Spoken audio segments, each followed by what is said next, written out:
Hi guys, welcome back to our channel. Aloo fry అంటే ఇష్టం లేని వారు ఎవరు ఉండరు. అందరికీ చాలా ఇష్టంతో తింటారు ఆలూ ఫ్రైని. మనం చేసే ఆలూ ఫ్రై చూస్తే ఇంత ఈజీగా ఇంత టేస్టీగా వస్తుందని మీరు కూడా ఆశ్చర్యపోతారు. బయట క్రిస్పీగా లోపల సాఫ్ట్గా ఉంటుంది. నేను చెప్పే పద్ధతి ఫాలో అయితే ప్రతి ముక్కకి మసాలా బాగా పట్టి చూసిన వెంటనే తినాలి అనిపించేలా ఉంటుంది. కాబట్టి వీడియోని స్కిప్ చేయకుండా లాస్ట్ వరకు చూడండి. ముందుగా ఆలూని కడిగి చిన్న ముక్కలుగా కోసి పక్కన పెట్టుకోవాలి. మరో పక్కన బౌల్ తీసుకొని బౌల్లో ఆయిల్ పోసి జీలకర్ర ఆవాలు వేసి అవి మంచిగా గోలిన తర్వాత ఆనియన్స్ పచ్చిమిర్చి వేసి ఆనియన్స్ గోల్డెన్ కలర్ వచ్చే వరకు గోలనివ్వాలి. అవి గోలిన తర్వాత ఇప్పుడు అందులో అల్లం వెల్లుల్లి పేస్ట్ వేసి పచ్చివాసన పోయే వరకు గోలనివ్వాలి. గోలిన తర్వాత ఇప్పుడు అందులో కొంచెం చిటికెడు పసుపు వేయాలి. చిటికెడు పసుపు వేసి మంచిగా కలుపుకోవాలి. కలుపుకున్న తర్వాత మనం ముందుగా చిన్న ముక్కలుగా కోసుకున్న ఆలుని ఇందులో వేయాలి. వేసి కొంచెం సాల్ట్ వేసి కొద్దిసేపు ఆయిల్లో ఫ్రై చేయాలి. ఆలుని గ్యాస్ని లో ఫ్లేమ్లో పెట్టుకొని మొత్తం ఫ్రై చేయాలి.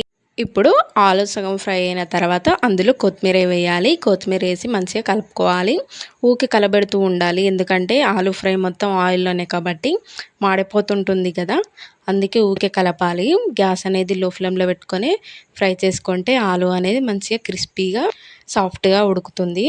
రుచికి సరిపడా కారం వేసి ఆలు ముక్కలకి పట్టేలా ఇంకో కొంచెం సేపు ఫ్రై చేయాలి. ఫ్రై అయిన తర్వాత ఇప్పుడు అందులో ధనియాల పొడి వేయాలి. ధనియాల పొడి వేస్తే టేస్ట్ అనేది చాలా బాగుంటుంది ఆలు ఫ్రైలో. మీరు కూడా ట్రై చేయండి. ట్రై చేసి ఎలా ఉంది. ఒక సీక్రెట్ టిప్ ఏంటి అంటే ఆలుని ఊకే కలపకండి. అలా కలపడం వల్ల ఆలూస్ అనేది ఇలా నుజ్జు నుజ్జు అయిపోవడం అవుతుంది. అందుకే ఆలుని ఊకే కలపకూడదు. లాస్ట్లో గరం మసాలా యాడ్ చేసి ఇంకో కొంచెం సేపు కుక్ చేస్తే ఆలూ ఫ్రై అనేది రెడీ అయిపోతుంది. రోటీలో కానీ వేడి వేడి అన్నంలో వేసి తింటుంటే చాలా టేస్టీగా ఉంటుంది. ఈ వీడియో మీకు నచ్చినట్టయితే లైక్ చేయండి. ఇంకా ఇలాంటి ఈజీ రెసిపీల కోసం మన ఛానల్ని సబ్స్క్రైబ్ చేయండి. నన్ను సపోర్ట్ చేయండి. Bye bye. ఉంటా.